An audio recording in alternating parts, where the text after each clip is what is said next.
Shivanshu recording studio बानावर विष्णुगंज।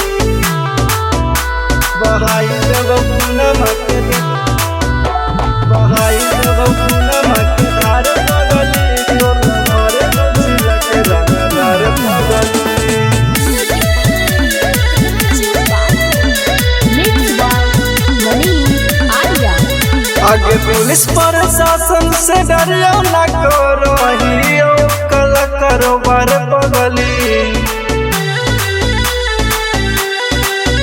आगे police प्रशासन से डरियो न करो कल कारोबार पगली। बहाई देव खूनमा के धार पगली, तोला भरे जिला के रंगदार पगली। बहाई देव खूनमा के धार पगली, तोला भरे जिला के रंगदार पगली।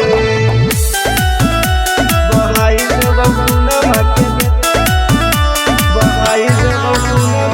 धार पगली, तोला भरे जिला के रंगदार पगली।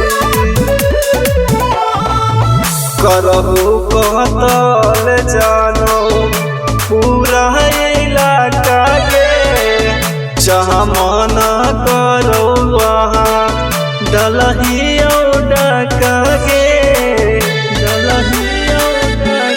करहियो हम धमाका खुले आम के पगली, तोहरे नाम से मोर बनल पहचान के पगली, पहचान के पगली। आगे हमारे अंडर में रह बिहार के सरकार पगली।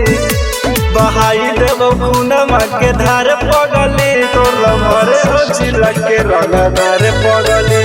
बहाई देव खूनमा के धार पगली, तोला भरे जिला के रंगदार पगली।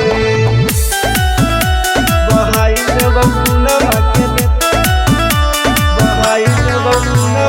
धार पगली, तोला भरे जिला के रंगदार पगली।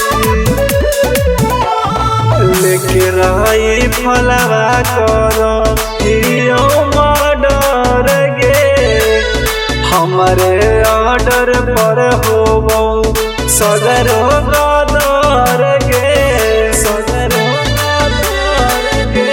कले के रिक्स एगो टाइम करोगे, तक करूँ पता न चले यार ऐसन कराई में करोगे, ऐसन कराई में करोगे। आगे रोहिया चंदनवा से थर थर का पहुँच लगे सरकार पगले। बहाई देव खूनमा के धार पगली, तोला भरे जिला के रंगदार पगली। बहाई देव खूनमा के धार पगली, तोला भरे जिला के रंगदार पगली। शिवांशु रिकॉर्डिंग स्टूडियो बानावर विष्णुगंज।